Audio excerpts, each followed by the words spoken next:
before ka maupo, sabihin mo sa katabi mo, I love you with the love of the Lord. No? Baka hindi mo kakilala yung katabi mo. Take time to, kilalanin mo siya. No? We have a family from Canada. Welcome po, Kuya Lito at Tinana and Danny. No? At siyempre, kasama na rin si Mami Du. Okay. From Dubai, si Kuya Jan and Ate Maria. Welcome po. Pinsan sila ni Kuya June. Who else? Welcome everyone. At yun nga, maraming may sakit. At continue na maging palakas tayo. At Kuya Arvic, galing din sa sakit na miss natin. Salamat sa Lord sa kanyang kagalingan. Okay? So, tuloy tayo sa ating theme for the month. Ang theme for the month natin is about guidelines and critical issues of discipleship. Siguro, Pastor, lagi na ng discipleship ang napapakinggan namin. Because that is the greatest commandments, no? The greatest mission that the Lord wants us to be in partnership, no? Ayun ang gusto ng Panginoon, the Great Commission in Matthew 28:19-20. Anong sabi? Sabay-sabay, 3, 2, 1. Parang hindi nag-almusal. Hindi lang naligo, di pa nag-almusal. Okay, sabay-sabay. Anong sabi? Sa 18, all authority in heaven and on earth was given to me. Anong sabi pa? Go and make of all nation. And then, baptize them in the name of the Father, of the Son, and the Holy Spirit, and teach them to observe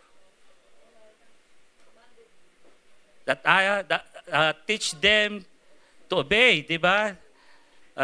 The things that I've commanded you, and I will be with you till the ends of the earth. Sabi mo sa katabi mo, wala kang ibang gagawin. Sabi mo, umayo ka. Ayan po ang ating tinatawag na permanent job. Ayan yung ating sinasabing vocation. No? Our permanent job in this earth is to go and make disciple of Jesus. Yung iyong trabaho mo ngayon, part-time job mo yan. Tanggapin mo. Kung nasaan yung mga paa mo, iyon ang iyong mission field. Okay? Mararamdaman, makikita at maririnig si Christ kung nasaan ka. Tignan mo yung katabi mo. Konti na lang. Di ba? Yung Christ-likeness, nasa kanya na. Tignan mo nga, bakit ayaw mo tignan? Maniwala ka. You need to believe. Because Christ-likeness is our ultimate goal, being a Christian. To be like Christ. Of course, in our lifetime, hindi mangyayari kasi nga we are living in this sinful nature. But still, our hearts connected to the Lord. Alam niya, minsan sasablay ka, may mga lapses ka, but still, alam ng Panginoon, ang puso mo ay gusto mong maging katulad ni Jesus. Mapagmahal, mapagpatawad, mapagbigay, mapagpasensya, full of compassion, full of joy. Parang tinitignan ko kayo. Full of joy ba kayo? Amen. In the presence of God, there is fullness of joy. Yes, iba-iba yung pinagdaraanan natin. Iba-iba yung ating mga pinagdaanan this week. But I do believe this week will be different one, no, for all of us. For all of us. So, in last August 3, yung first Sunday, we talk about the disciples' journey. No? Carrying nothing and fully trusting on Jesus. Kasi nga, ang sabi ni Lord, doon sa 12, pumunta kayo doon sa mga villages, sa mga cities, No, i-declare nyo that the kingdom of God is here. Andito na. Pero kung hindi kayo tinanggap, anong gagawin? Anong gagawin?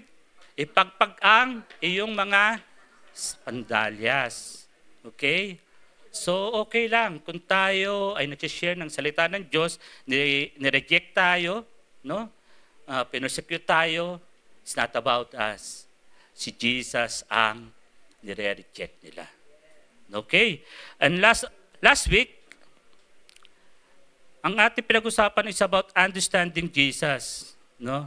For us to understand Jesus, we need to deny ourselves, carry our cross, and follow Him.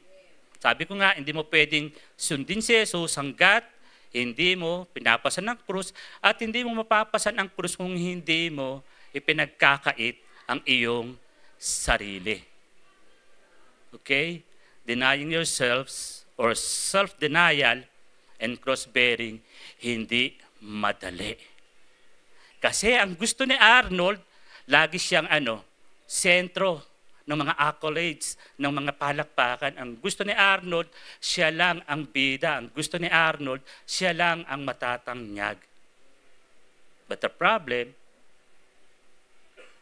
pag hindi kinilala ni Arnold, itong Jesus na ito, pagdating ng araw, there will be what? Condemnation. Okay? Hanggang dito lang yon. Si Arnold sa lupa. Darating ang araw, haharap siya, ipagsusulit niya ang kanyang ginawa sa harap ng Diyos na lumikha sa kanya. Okay? So, now, pag-usapan natin is about seeing Jesus and following Jesus. Ang ating passage ay Luke 9:28 to 36. So open up your Bible, digital man yan or physical Bible, no? And sasalok tayo ng pagpapala ng Lord sa pamamagitan ng kanyang mga salita. Okay? So dito sa ating passage in Luke 9:28 to 36, we will talk about yung transfiguration. Sabi mo nga, transfiguration. O ang pagbabagong anyo ni Christ doon sa Mount Hermon na nakita ng kanyang tatlong beloved na apostles, disciples, si Peter, James, and John, at nakita nila, hindi lang si Jesus, kundi si Moses and Elijah. So what if ikaw, minsan sinama ka ng tropa mo, makit ka sa bundok ng tralala, nakita mo yung tropa mo, Ron, kausap niya si Jose Rizal at si Andres Bonifacio. Atapang atao. Ano ang mararamdaman mo, Ron? Alam mo na, matagal na itong wala itong mga taong ito. Pero nakakita mo, kausap ng tropa mo. Nagkikwentuhan sila, pinagkikwentuhan mo. No? Para si Jesus, kausap niya si Moses and si Elijah, itinuturo ka. Ate Nana, pinag-uusapan ka. Alam mo yan, si Rina na yan. Mahal ko yan. Exempted siya saan? Sa law. Exempted siya sa mga prophecy. Ako sasagot sa kanya. Covered ko yan. Kasi, bakit? Namatay ako para sa kanya. Ang sarap. Hindi nyo alam. Until now, alam ko, ginagawa ni Jesus yan. Hindi lang between Him and Moses and Elijah with our Abba Father in heaven. Isa-isa tayong tinuturo. Alam mo, Ama, mahal ko yan eh. Mahal ko siya. Tignan mo katabi mo, hindi naman kaibig-ibig, ano? Pero si Jesus, iniisa-isa tayo. Kasi why? Siya yung naging dahilan para mamatay ako sa krus. Kaya, sinong gusto niyang makita? Nakausap ni Jesus ang ating amang nasa langit together with Moses and Elijah. Taas ang kamay. Sige nga.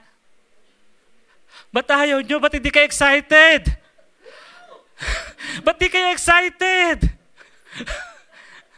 Di ba yun naman ang gusto natin one day soon?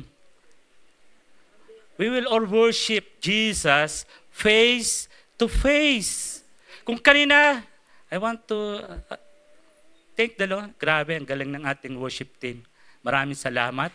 Ating tech team, maraming salamat. Talagang dinala nyo kami doon sa spiritual environment na hindi lang basta naramdaman ng Panginoon kundi talagang ninanamnam na ang langit dito pa lang sa lupa. Agree ba kayo? O, punta na tayo sa langit. Ba't ayaw nyo? Ba't ayaw nyo? Diba? Parang sabi ko, gusto kong sa inyo sa si Kuya Michael, mag-worship na lang tayo, magkantahan na lang tayo, and then magkaroon tayo ng communion. That's it. That is worship.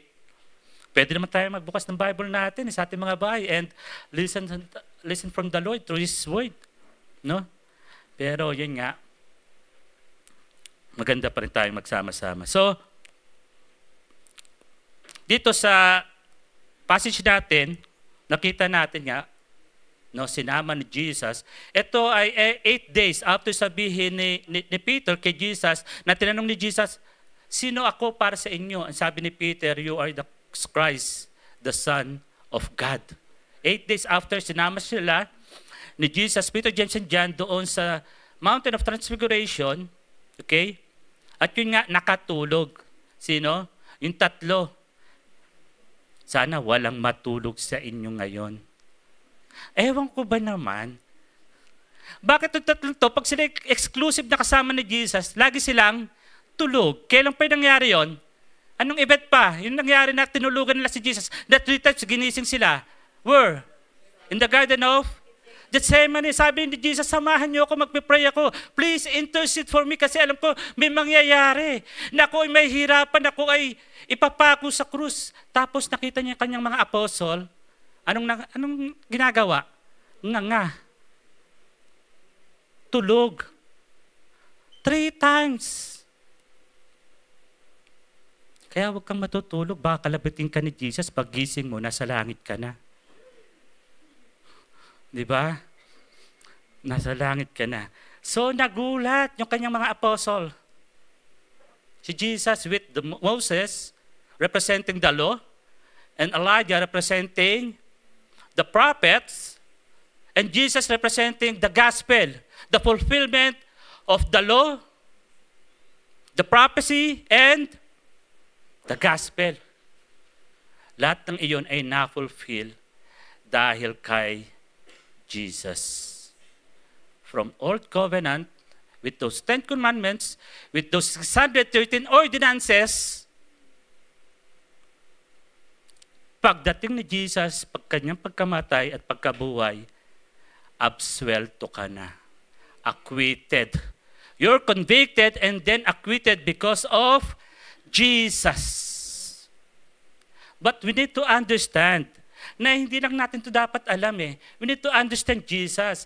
And we need to see Him and follow Him for us to enjoy yung benefits na binigay sa atin ng Panginoong Yesus dahil sa kanyang pagmamahal sa akin at sa iyo. Okay? So, the moment ng kanyang mountain experience is not about only the glory of Jesus. It was about preparing His disciple for the real cause and calling of Jesus. Okay? Hindi lang basta na-witness nila na si Jesus, yung kanyang mukha, maaliwalas.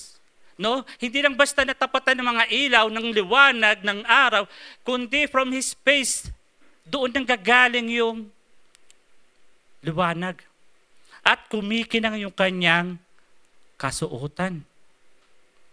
At pagtingin nila, may kausap nga, si Moses at si Elijah. Itong si Peter talaga, number 1. Asyado siyang hindi naman nagpapasikat. Kaya lang, yung kanyang laging observation ay talagang sinasabi niya. Anong sabi ni Peter? Lord, magtatayo tayo. Ako ng 3 tent. May initiative Tatayo ng tent, 1 for you, 1 for Moses and Elijah. Pero bigla silang kinover ng ulap at nagsalitang ating Ama at ang sabi, this is my son and listen to Him. So, kinakwento ko, storying, no? Yung ating passage. Kaya nga, pag ating maintindihan ng lahat ng ito, the real encounter, okay? Basahin natin sabay-sabay. 3, 2, 1.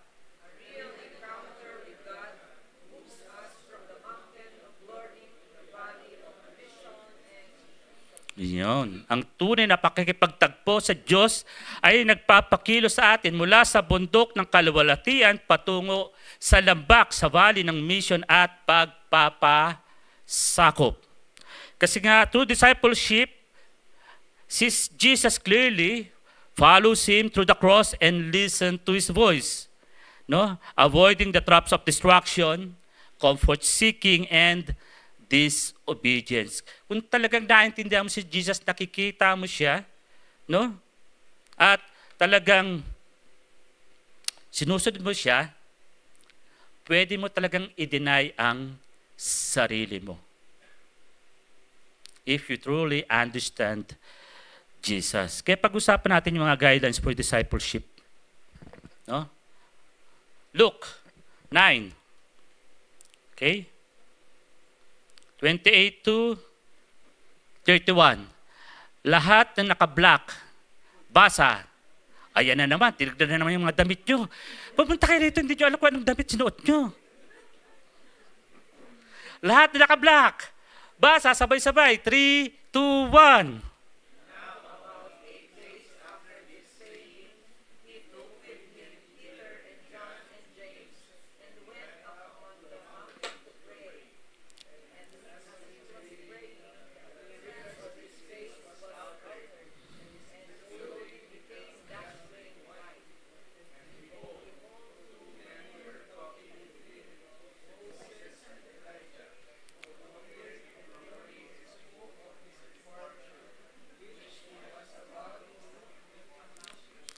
After 18 months in Galilee, pabalik na si Jesus sa Jerusalem.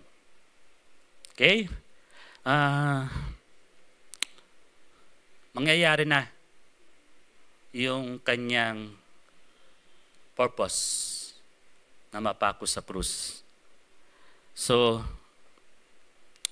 nakikita natin dito, pinag-uusapan na ni Jesus, ni Moses, ni Elijah, yung kanyang cross. Yung kanyang suffering. Okay? Kasi nga, mga ilang araw, siya ay babalik sa Jerusalem para mangyari yung kalooban ng Ama. So, for us to understand this, a disciple foundation is knowing who Jesus truly is the God's Son, the fulfillment of all Scripture. No? Tandaan natin, hindi lang siya isang rabbi. Hindi lang siya ang sabi ng mga tao, siya ay si Propeta Elijah, Jeremiah. Siya yung Messiah, the prophet. No, he's the Messiah, the Son of God. No? The very glorious Son of God, the very fulfillment of the law and the prophets. That's why the whole story of Scripture finds its fulfillment in Jesus. Kaya ang Bible natin always point to Jesus. It's not about us. Nung laban ni David and Goliath, sino karon? Wala tayo doon. Si Jesus yung nandoon. Okay? Through David, paano niya hinarap si Goliath despite yung kanilang malaking difference. Hindi, Pastor, ako si David. Harap ko yung problema. Ang laki ng problema, tinalo ko. Sigurado ka, ikaw yun. So, all about Jesus. Nakinaya niyang harapin lahat ng problema para sa iyo. Ikaw yung mga bansang Israel, nakatanggi sa likod, na for so many days, ina-accuse ni Goliath, walang pumapalag. Pero dahil may isang David, a foreshadow of Jesus, nagkaroon ng ng someone who will defend the nation of Israel. Wala tayo doon. Ando doon tayo sa background. That's why, ang Bible, pag binasa natin mga kapatid, it's all about Him. Hindi tayo ang bida rito. Si Jesus. No? And then they talk about Jesus' exodus o departure. Ito nga yung event of the cross, resurrection, and ascension, and the parousia o the second coming of Christ. Nag-uusap sila because His mission is to save us through His suffering.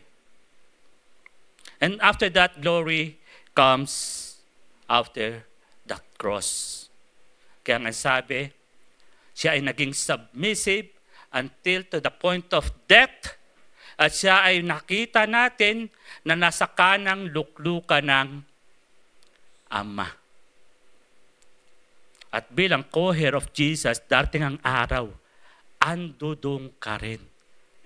Dahil tayong lahat ay naging tagapagmana dahil kay Jesus.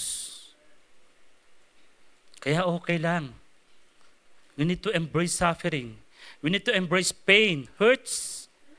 Lahat ng iyan ay lilipas din. It will all come to pass.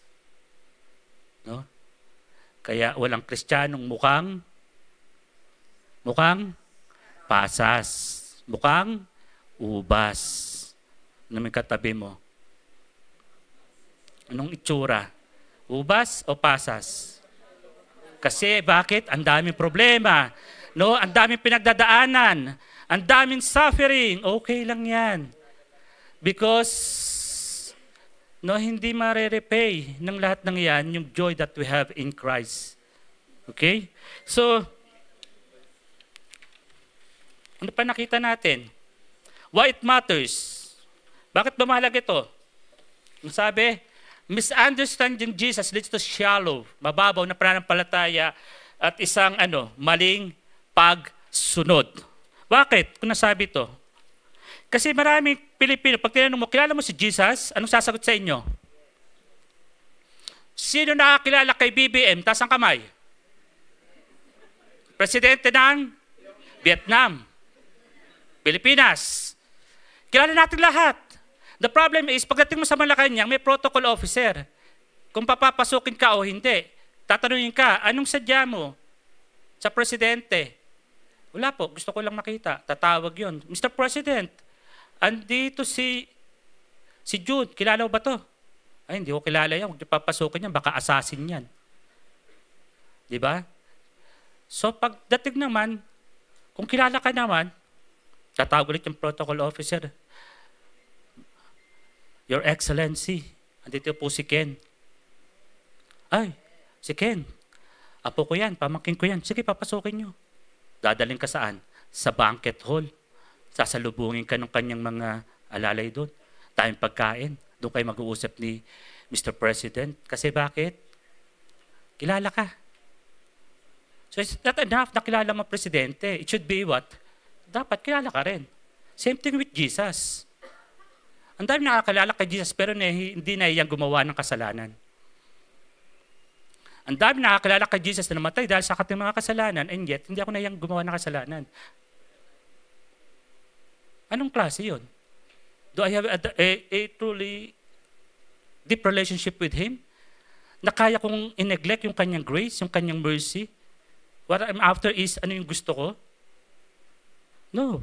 No? Kaya, kailangan natin magkaroon ng tamang pagkaunawa. Sino ba talaga si Jesus para sa akin? Hindi para sa kapitbahay mo. Hindi para sa anak mo. Unang-una, sa iyo. A disciple is being with Jesus. Not doing for Jesus. Lahat tayo, we're doing everything. We need perfection. Pero kamusta na yung being with Jesus? Kamusta yung quiet time mo sa Lord? Para makilala mo na siya ng gusto. Kamusta yung iyong oras para makinig sa Kanya through His Word?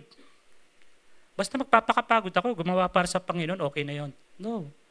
Ang hanap ni Jesus is what? Intimacy. That's why sabi ni John to the vision, no? Ang sabi, ni Jesus kay John sa vision sa Revelation 3 from the church in Ephesus. Ina-acknowledge ko lahat ng inyong kabisihan, inyong mga pagpapagal, yung mga efforts nyo. Pero may nakalimutan kayo. One thing. Ano yung nakalimutan nila? Yung kanilang first love. Si Jesus. Si Jesus. Being intimate with Jesus, yun ang kanyang hanap para sa atin. Okay? So mangyayari lang yun kung tayo ay may tamang pag-unawa kay Jesus. So, anong gagawin natin? Seek intentional mountaintop moments in prayer, worship, and scripture times apart to focus on God. That's why we encourage you. No? We encourage you to have your personal time with the Lord. Yes, every morning meron tayong morning devotion. Anong oras? Taas ng kamay na gumigising ng 6 para makinig ng ating morning devotion. Taas ng kamay.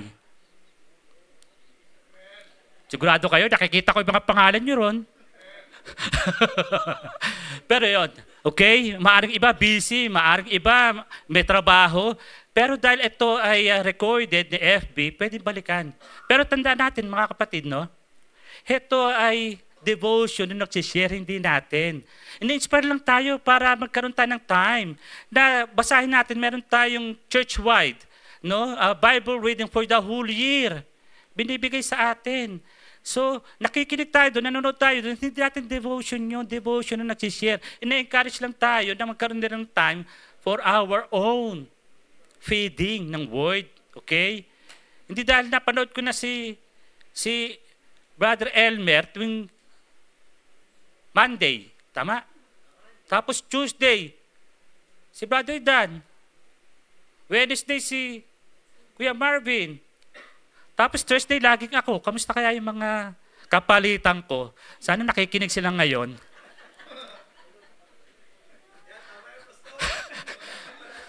Bato-bato sa langit, ang tamaan ay ikaw na nga. No? Pag Friday, si Kuya Mike. Pero pagpasensyahan nyo, ha? Medyo may trabaho pala si noon. Si Daddy Emil. Saturday, si Kuya Saya. Yung nagpipicture sa atin dito. Si Kuya Kit. Si Kuya Nick. Si Jolo sa pag-Monday. Devotion namin yun. Huwag niyong agawin. Kailangan kayo rin ay kakain ng salita ng Diyos. Kasi more than enough ang food ng ating Panginoon sa bawat isa sa atin. Amen? O, taas ang kanang kamay. Ganito, ganito. Ganito, taas, dali. Lahat. Ako si pangalan, nangangako na magde-devotion araw-araw. Tulungan mo nawa ako, O Diyos. O, nangako kayo, ha? Yeah. Hindi lang manonood, ha? Hindi lang manonood. Please, open your Bible. Sa Dubai, sabi ni Brother John, no? Ang worship sa Dubai, bahay-bahay, hindi sila pwedeng parang party. Kasi hindi pwede. Hindi pwede. Tayo, we have all the freedom. Nabuksan natin ang Bible natin, pero wala eh.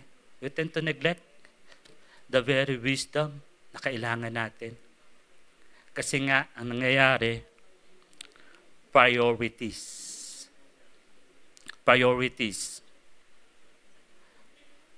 Pag hindi mo priority in the early morning or in the late evening or in the middle of the day na magbasa ng Bible, hindi mo talaga gagawin. Never. It will be, wala talaga. Okay? So, doon sa Mount Hermon, kung saan nangyaring transfiguration, God's glory was revealed, no? Through Jesus. At in-affirm ito ng kanyang ama na nagsalita na siya yung kanyang anak.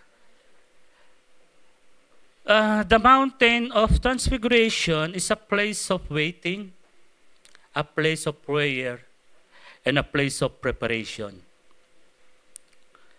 before these disciples of Jesus to step out into the world, bababa dun sa valleys, dun sa kapatagan, for them to make an impact, they first need to see God's direction.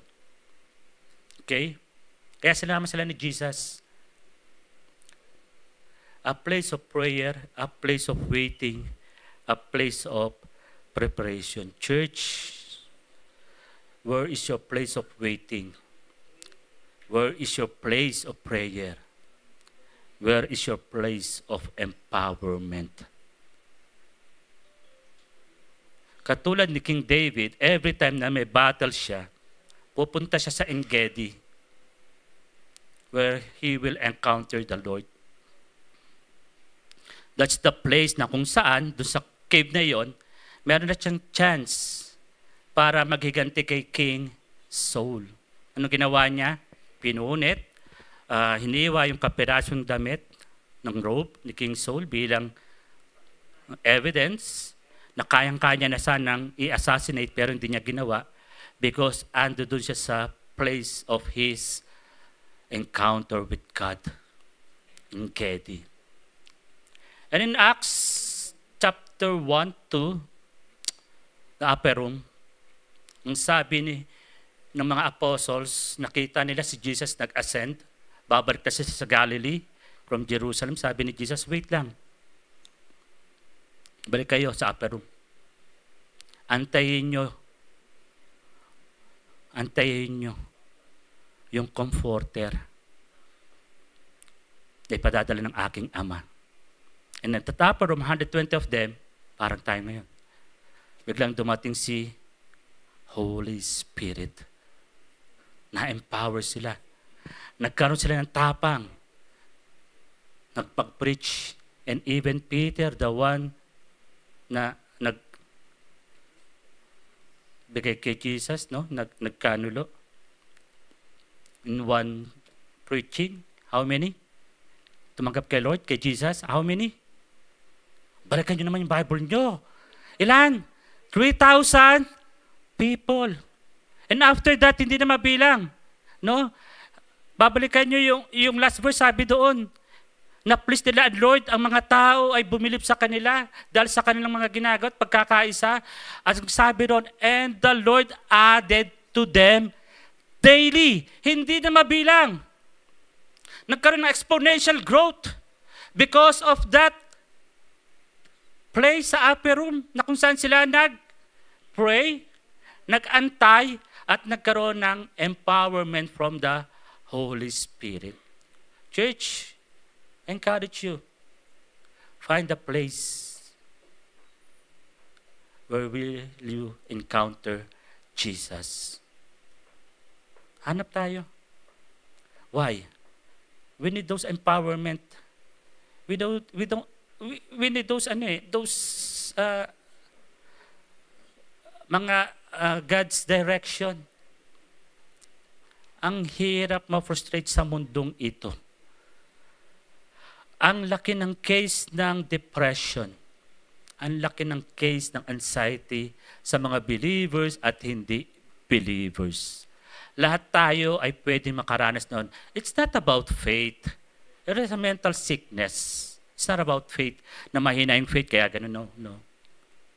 It is a mental sickness. But yun nga, we can deal with those things if we are truly founded on this very word of God. Amen? So, number 2.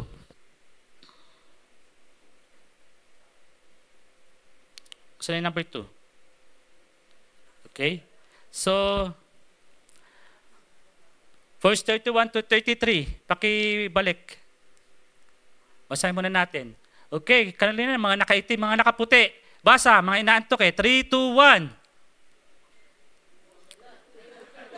Tulog talaga. Lahat ng naka-white, no?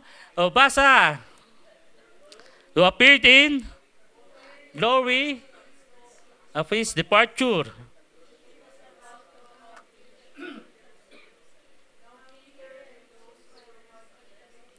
Ayan, parang kayo lang, heavy with sleep. Oh.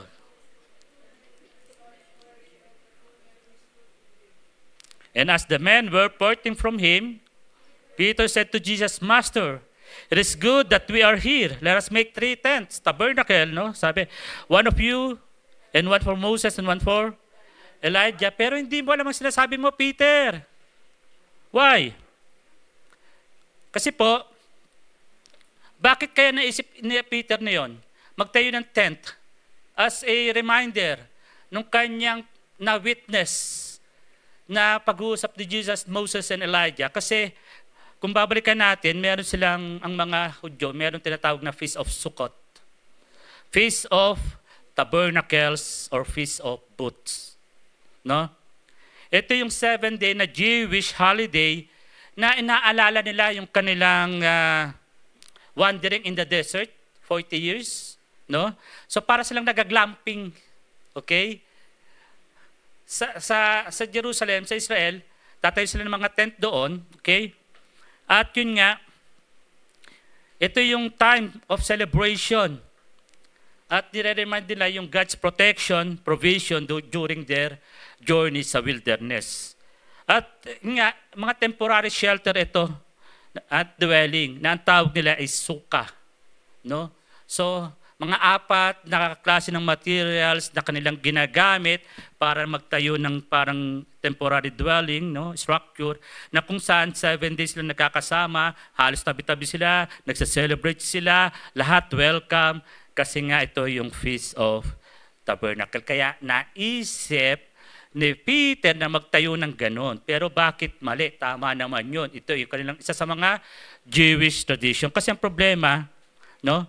Discipleship involves embracing both the glory and the suffering that come with following Jesus. Anong ibig ko sabihin? Gusto ni Peter yung kasi maganda yung na-witness niya. Pero parang gusto na mag-stay doon sa tent. Ayaw mo nang bumaba doon sa valley. Na kung saan doon mo gagamitin yung na-witness mo about transfiguration, about na-witness mo na talagang Diyos si Kristo at gusto mo, ikaw na lang enjoy doon sa event na iyon.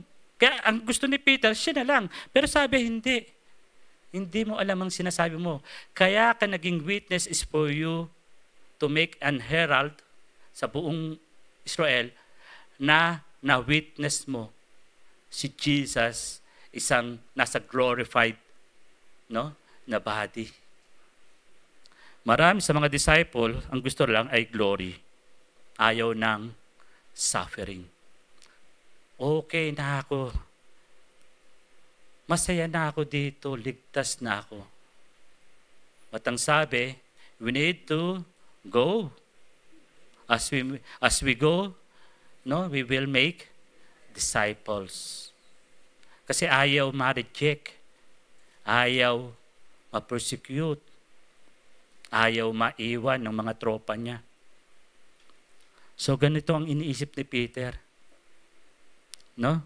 So, itong transfiguration na ito yung nagmamarka ng isang napaka-importanting stage na kung saan dito nga na-reveal yung Christ as the Son of God. Hindi lang sa kanyang mga ginagawa, sa kanyang deeds, katulad ng mga miracles, preaching, but in a more personal way. Talagang nakita nila na nagniningning kumikinang ang kanyang mga damit at muka. So, meron pang mga spiritual distraction, katulad ng mga apostles. No? Distracted sila kasi laging tulog. Laging napupuyat maglaro ng ML. Manood ng Netflix. No? Ng roadblock ba yun? Ano ba yun? Roadblocks. No? Napupuyat.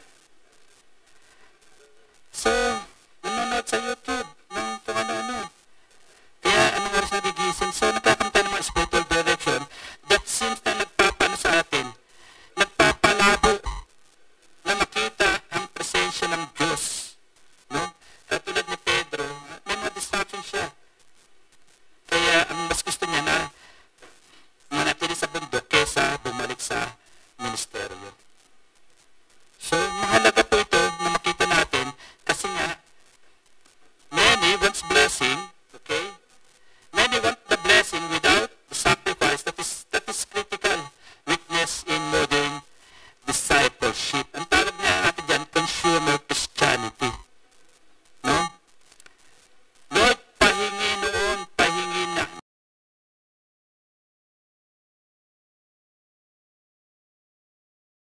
yung personal encounter natin sa Kanya. Wala. Lalo na pag we are in the ministry. Ang sabi ng isang pastor, bukasan ng buhay, ng bulsa, at ng bahay. Pag ikaw ay nasa ministry. No? Be ready to open your pocket, your wallet, your house, and your life. Because discipleship is life-on-life process. It is a lifestyle.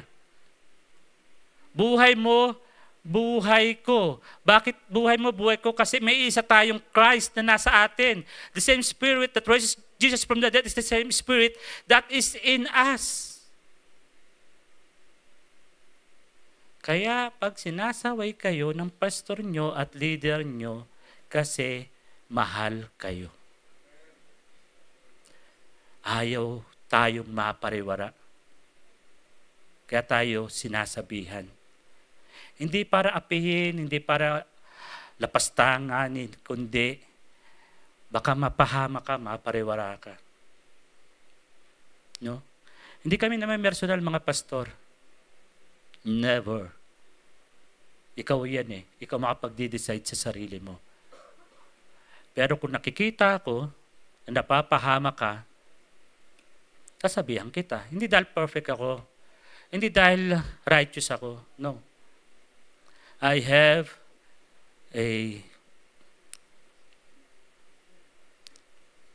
accountability sa Panginoon bilang pastor nyo.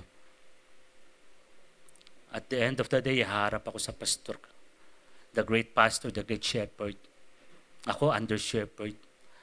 Kamusta yung mga tupang pinaalagaan ko sa iyo? Bakit nangamatay? Bakit nangawala?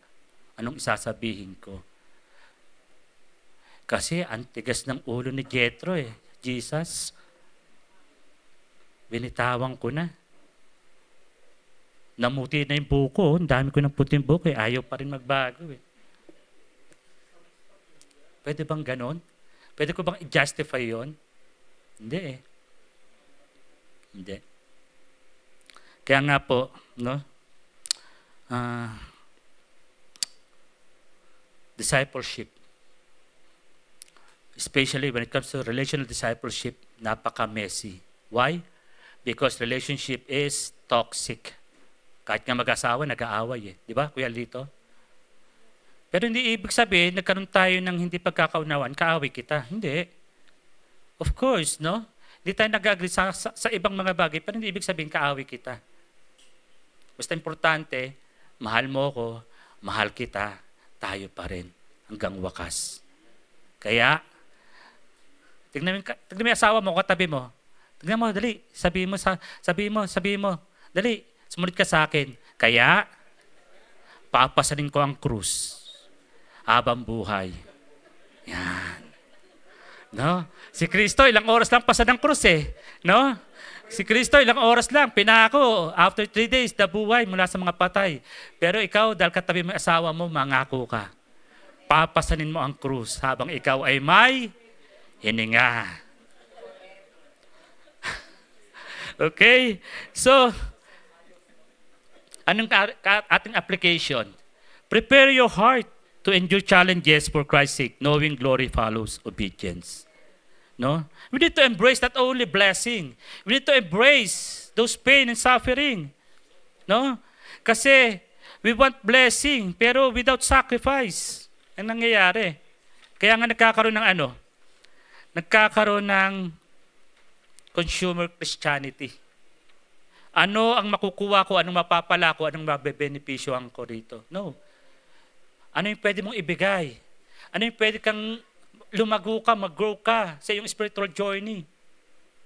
Ano yung pwede kong i-contribute for the kingdom? Para makilala si Kristo sa buhay ko. Kung paano ilalayan ako ni Kristo sa lahat ng panahon na sitwasyon ng buhay ko. No? So,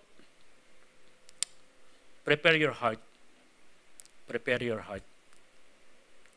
Parang ano yan eh.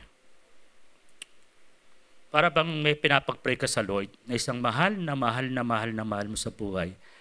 At ando dun siya sa banig ng karamdaman. No? Na anytime, pwede na siyang mawala. Anong pinapanalangin nyo, mga kapatid?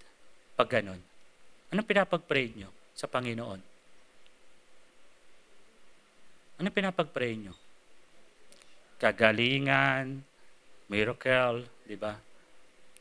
But that's all God's prerogative.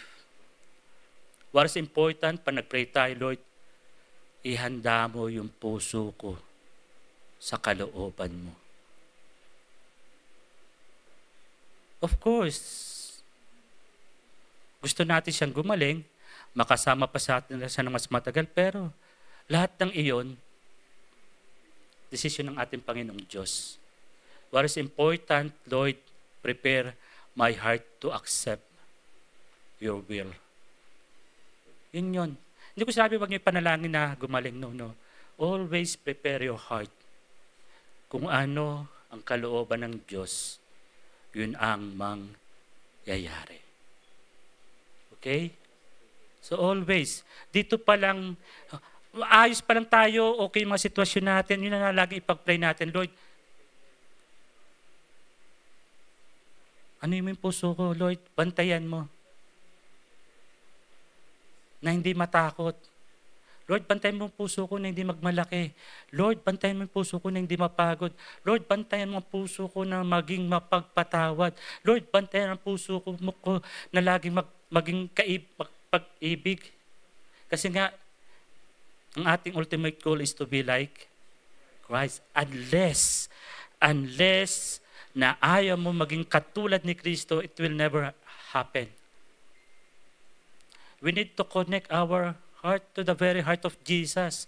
At yung ating heart na yun, i-connect natin sa maraming tao sa paligid natin. For those people that God entrusted to us, yung ating mga kasama sa bahay, sa ating negosyo, sa ating trabaho, sa ating church, ay nang magiging way tayo, yung mga puso natin. Kaya Lord, bantayan mo ang puso ko. Bantayan mo ang puso ko. Okay? So, always prepare and embrace whatever God's will. Tandaan natin, hindi tayo mapapahamak pagkalooban ng Diyos ang mangyayari. Okay? Accept the path of the cross. In Luke 9:34-36, hindi nakaputi, hindi nakaitim, basa, 3, 2, 1.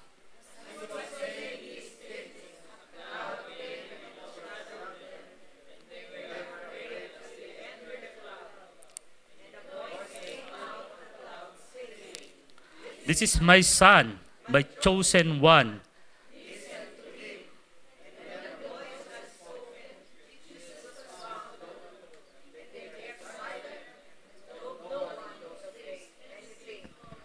Ayan. Okay? So, we need to listen and obey His voice above all.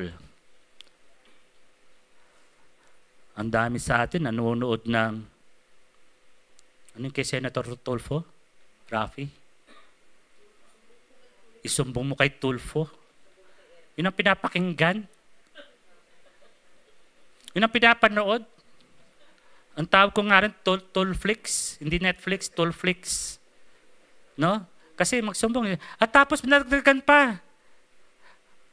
Yung sa motor, tumakbo na rin senator yun Hindi lang nanalo.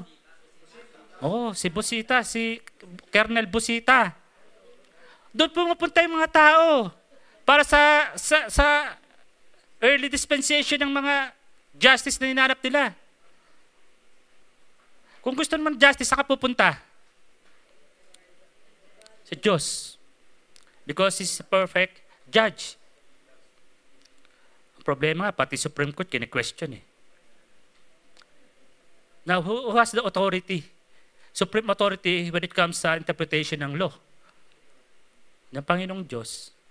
But He has delegated those authority saan? Sa pinakamataas na hukuman ng bansa. Ba't tayo nagkakagulo? I'm not saying I'm pro and anti. No? It's all about the very law, the Constitution of the Philippines. Kung dito pala nagkakagulo na tayo what if the very law of God? Paano tayo magkakaisa bilang Pilipino? And we're always praying for the Philippines, nababalik sa Lord. Pero hindi magkaisa eh. Nakakalungkot, no? Nakakalungkot. Kasi nga, minsan napakinggan ko sila, nagtatalo-talo sa Senate. No? Mas ko, hindi ko naman kayang interpret yung sinasabi ng Supreme Court. Pero kahit hindi ko naintindihan, dahil sila yung Supreme Court, the highest court of the land to interpret the Constitution, I might as well na magpasubmit. Why? Kaninong authority galing yon? Hindi lang sa Constitution. It is a delegated authority from the Lord. No? Kaya, the primary posture of a disciple is to be attentive, obedience to Jesus. Okay? Ang sabi ng kanyang ama, listen to Him. So ito yung naglalagay kay Kristo na ang kanyang boses, ang kanyang words above all other voices. When it comes sa tradition, when it comes sa fear, sa personal expectation, at even sa lahat na ng Constitution, only the Father's command ang lagi natin isipin. Listen to Him. All authority in heaven and on earth was given to me. Kaya binigay? Na ibinigay sa atin yung authority na yon. But this authority will be used in what? In what? In making disciples. Tandaan natin ha, ang pangako, I will be with you till the ends of the earth if you go and make the premise and the promise. We need to understand. Hindi laging kasama ang Diyos kahit na anong pinagagawa mo. Hindi. May premise. So, neglecting God's voice without listening, discipleship becomes religious activity instead of obedience. Nagiging programa, nagiging event na lang. No? Pag hindi tayo marunong makinig sa boss ng Panginoon. At makita natin at itong boss na ito, ang pinakamalakas, loudest decision in our relationships and in our life direction. Siya talaga. Ang boses ng Panginoon ang dapat nating sundin, hindi boses ng ating mga asawang babae. Sorry, mga girls. No? Kaya minsan natatakot ka mga lalaki, nagkakaroon ng nervous breakdown. Ang lalakas ng mga boses. Dinadaan sa lakas. Kaya minsan di na kami nagkakape. Boses nyo pa lang, ninenervous na kami. Okay, so why it matters? Kasi nga merong mga competing voice tayong naririnig about culture, our comfort, and fear. Na ito minsan ang nagiging dahilan bakit hindi natin naririnig ang boses ng Panginoon. Ang ingay ng mundong ito, napakagulo, napakadilim. And yet patuloy kang ando doon sa kaingay in the midst of that, yung gulo ng mundo, punta ka doon sa iyong Mount of Transfiguration, doon sa place of waiting, a place of prayer, a place of preparation, para ma-empower ka ng Lord, para pagbaba mo sa mundong ito, you are more than enough to face lahat ng mga naririnig mo.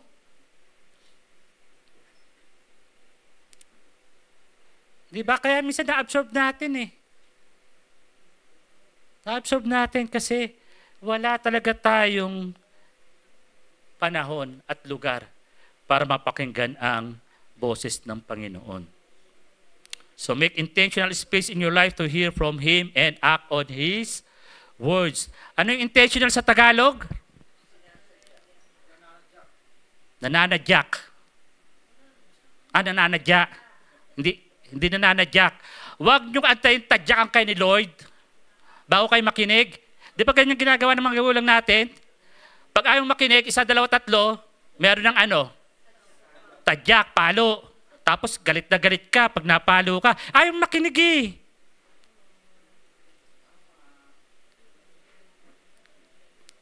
Tayo nga mga anak. Mga anak na nasa poder ng magulang. Tayo. Tayo. Tayo. Tayo.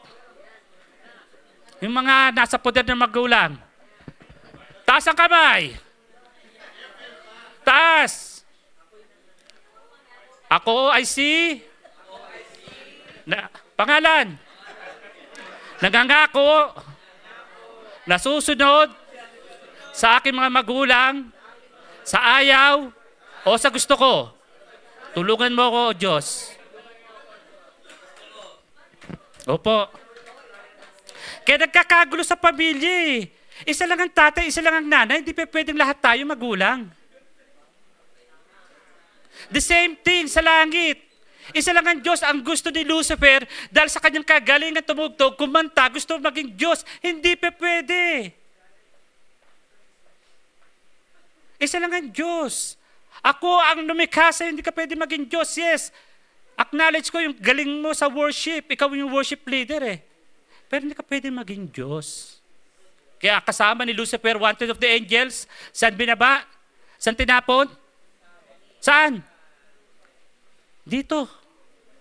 Tignan mo yung katabi mo, baka nagkatawang tao. Pero hindi yan yun. Hindi yan yun. Hindi nakikita eh.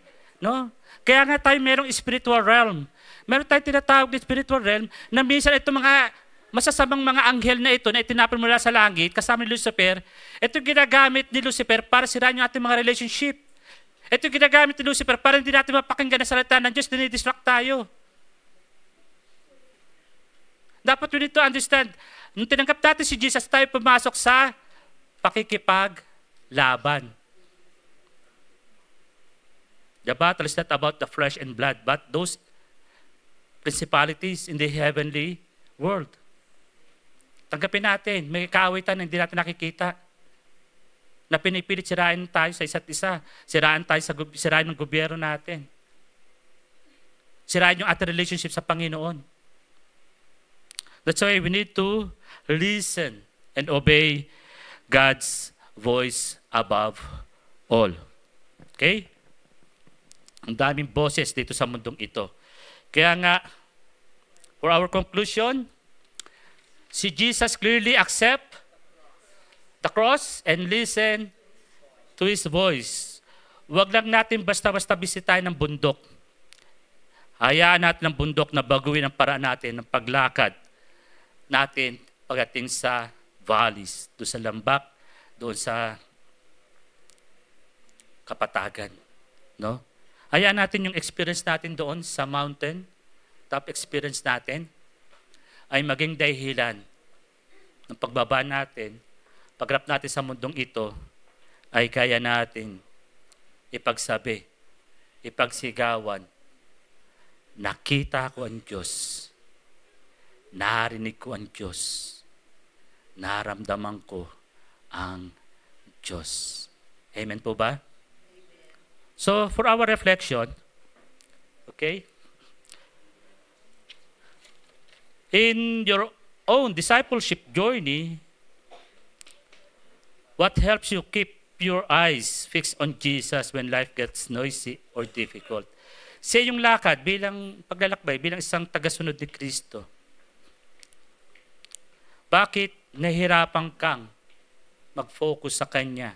Especially pag dumaraan ka sa mga challenging times. Dumadaan ka sa mga sitwasyon na para bang nakalimutan ka ng Lord. Okay? At pangalawa, which critical issue from this passage about distraction, comfort seeking, or neglecting God's voice do you need most? No? To confront, and how will you address it this week? Ano yung mga, ito, na comfort ang hinarap natin bilang isang disciple? No? Ano yung mga kaaliwan na minsan ay napapabayaan natin marinig ang tinig ng Diyos? At paano natin ito i-deal this week? At upang nang sa ganun ay mas lalo pa nating maintindihan si Jesus. So I want you to group into 2 or into 3. I will give you 15 minutes to reflect on this, no? Kasi mahalaga to eh. Kung naintindihan natin yung pinag-usapan natin ngayon sa ating passage, now, paano ko i-apply ito? Ayoko nang lalabas tayo lahat dito without application na, yun nga, harap tayo muli sa mundong ito, mamaya, pagbaba natin. Ano yung mga challenges na kinakaharap ko kung bakit hindi ako makapag-focus sa ating Panginoong Yesus. So sige, give you time, 15 minutes. No? 2 to 3, no? Ito ay relational environment time, no? Find someone, 2 or 3, para mas mabilis. Pwedeng pagsamahin na lang yung isang question sa Tagalog. Yan. Para ano?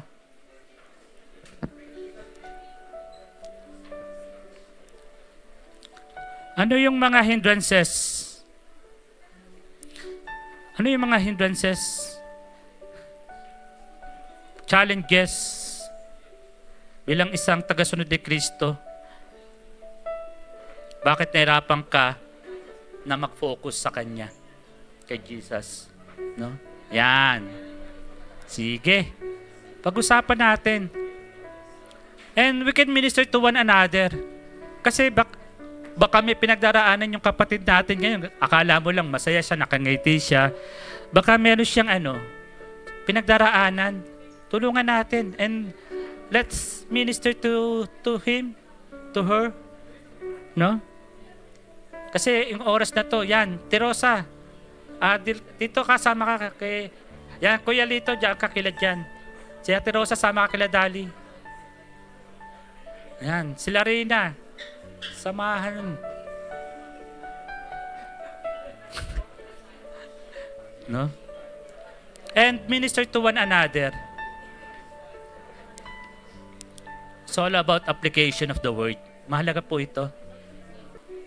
In your own discipleship journey, what helps you keep your eyes fixed on Jesus when life gets noisy or difficult?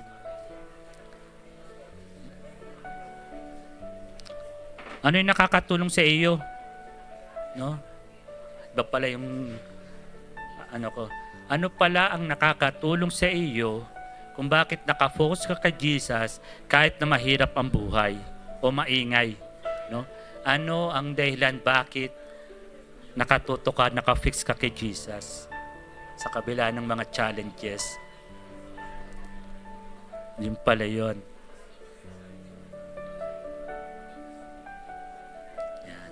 Sige, take time, no? Okay, wrap up natin and pray for one another, no? Kung ano yung pinag-sharingan nyo, ayun nga, see to it, kung ano yung pinag-usapan nyo dyan sa group na yan, dyan lang, ha? Especially kung medyo sensitive, no? Make it confidential, confidentiality. Whatever na pinag-usapan doon sa group, ay doon lang.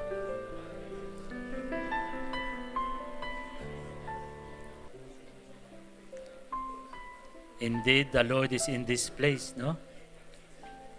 To minister to us, to minister to one another, at we need to really see Him sa bawat isa and listen. Okay? I love this group, itong grupo na ito. No? Hindi po pwedeng walang pinagdaraanan, pero masaya sila, no? Nagmamanifest yung joy. No? Kaya masarap kahit na anong pinagdaraanan natin, pag andi dito tayo, no? Kaya napakalaga ng one another. So tayong lahat and let's pray. Let us all thank the Lord na talagang nag-minister siya at nag-manifest yung kanyang in-affirm, no? Kung paano in-affirm ng ating amang nasa langit, si Jesus. Ito is affirmation at indeed, isang pamilya tayo rito sa church. Isa yung ating Panginoon. Lord, we thank you, Father God, for your faithfulness and goodness. We thank you, Lord, for your visitation. Maraming salamat, Panginoon, sa bawat buhay.